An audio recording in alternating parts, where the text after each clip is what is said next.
দুই শ্রেণীর নারী এমন আছে, তাদের নামাজ, রোজা, তাসবিহ, তাহলিল, কোরআন তেলাওয়াত কিচ্ছু আল্লাহর দরবারে কবুল হয় না। নারীরা স্বভাবগতভাবে একটু নামাজ বেশি পড়ে, দেখবেন আইয়ামে বিদের রোজা, শাওয়ালের রোজা, নফল রোজা নারীরা সবচেয়ে বেশি রাখে। কিন্তু দুইটি সিমটম যে নারীর মধ্যে আছে, এই দুই শ্রেণীর নারীর তাহাজ্জুদের নামাজ, আমল, কোরআন তেলাওয়াত কিচ্ছু আল্লাহর দরবারে কবুল হবে না। বিশ্বনবী সাল্লাল্লাহু আলাইহি সাল্লাম থেকে হাদিস শুনেন, নাম্বার 1 হচ্ছে যেই মেয়ে নামাজ পড়ে, কোরআন তেলাওয়াত করে, সাদাকা করে, অনেক আমল করে, কিন্তু স্বামীর তাআত করে না, আল্লাহর হাবিব বলছেন কোশ্চিন কালেও তুমি জান্নাতে যেতে পারবা না। বিশ্বনবীকে একবার বিশ্বনবীর সাহাবারা বললেন, আ নবী অনুমতি দেন, আপনি অনুমতি দিলেই আমরা আপনার পায়ে সিজদা দিব।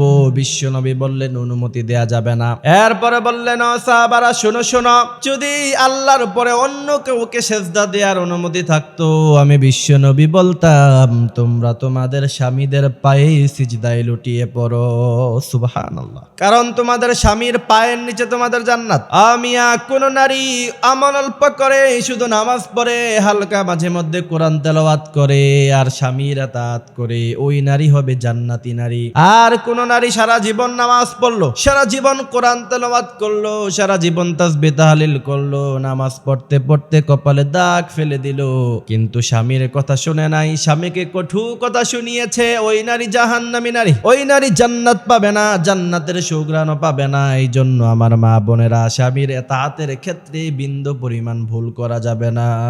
স্বামী যা বলবে তাই শুনতে হবে। দ্বিতীয় নাম্বার, যেই নারীর আমল আল্লাহর দরবারে কবুল হবে না, এটা হচ্ছে সেই নারী যেই নারী হারাম খায়। এটা শুধু খালি নারীর ক্ষেত্রে নয়, পুরুষের ক্ষেত্রেও। যে ব্যক্তি হারাম খেলো, যার শরীরের গোশতটা হারাম দ্বারা তৈরি হলো, ওই নারী কখনো জান্নাতে যাবে না।